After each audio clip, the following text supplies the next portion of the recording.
Hello again, everyone. Jay Dickey, President of American Heritage Partners, want to welcome you to another episode of American Heritage Moments, our ongoing series of short stories about key events and key people in American history. We welcome your feedback on any of our programs. Just go to our website and send us your comments and questions on our Contact Us page. While you're there, please check out our upcoming events, which includes presentations by various subject matter experts on a range of topics related to American history. Some of these we will be live streaming on Zoom. We also invite you to follow us on our Facebook page, which contains regular posts on historical subjects that might be of interest. So today I want to talk about Cotton Mather, a major church leader in the early decades of New England. He was one of the most controversial Puritan clerics of his era, if not of all time. Known for his many books, papers, and sermons on the theology of the Puritan faith, but also known for his strident attitudes towards non-believers of all kinds.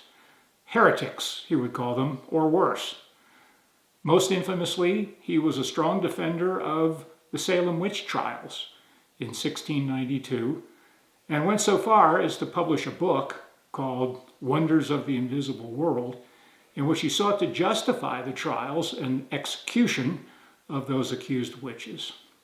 After 11 innocents were hanged in September of 1692, he wrote to the judge who presided over the trials to congratulate him for, quote, extinguishing of a wonderful piece of devilism as has been seen in the world, close quote. Well, it's true that colonists in that era believed in witchcraft, and there are many other examples of executions of accused witches in the historical record of New England.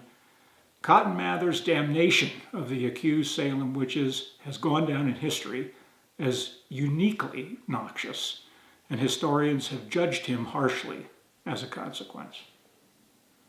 Cotton Mather was born in 1663 in Boston. He was a third-generation New Englander who, like his father, Increase Mather, attended Harvard College in 1674 at the age of 11. After graduation, he went straight into church life, and he was ordained in 1685 at the age of 22. The next year, he married 16-year-old Abigail Phillips, and they had 8 children together before Abigail died in 1702. Mather had 6 more children with his second wife, Elizabeth Hubbard. When she died in 1713, Mather married a third time to Lydia Lee George, but they had no children. Only 2 of Mather's many children survived him. Although a man of the cloth, Mather did not shy from becoming involved in Massachusetts Bay Colony politics, most prominently the so-called Revolt of 1689.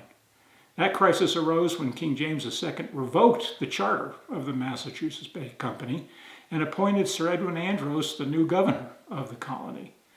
Andros proceeded to invalidate land grants previously issued by the company, and Mather became involved in the colonists' resistance to Andros. During that crisis, Mather was threatened with arrest, but that did not deter him from continuing to challenge Andros's policies, and he's believed by some historians to have authored a very inflammatory pamphlet entitled Declaration of the Gentlemen, Merchants, and Inhabitants of Boston and the Country Adjacent. The outcome of his efforts, unfortunately, was most likely viewed as a defeat for mainstream Puritan colonists. For in 1691, the king granted a new charter that mandated religious toleration, which ran against the strict Puritan theology that non-Puritans were heretics. Ironically, the first governor appointed under the new charter was a member of Mather's own church. Mather later crossed swords with another Massachusetts governor, Joseph Dudley. Over time, Mather's political stature was greatly diminished. Throughout his life, Mather was a Puritan thought leader, and he wrote over 300 books and pamphlets, most famously the Magnalia Christi Americana, published in 1702. By then, his Puritan views had softened, and he expressed greater tolerance some tolerance for non-Puritan believers such as Baptists, Presbyterians, and Congregationalists. Yet, he frowned upon the liberal education trends at his alma mater, Harvard College. After he tried and failed to be named president of Harvard, he threw his support to rival Yale College, which featured a more conservative course of study. Besides his religious and political pursuits, Mather involved himself in a wide range of other activities, including the promotion of smallpox inoculations, the study of the science of plant life, and the cause of bettering the living conditions of enslaved persons. He'd been a slaveholder himself, but he was not an advocate for emancipation. In some respects, Reverend Cotton might be considered a Renaissance man, but with the passage of centuries, he's mostly remembered for his extreme Puritan belief system. So today, we honor the memory of Cotton Mather, one of the most controversial religious leaders of his era, and a protagonist in some of the most critical events in early American history. Thanks for watching. Join us next time on American Heritage Moments.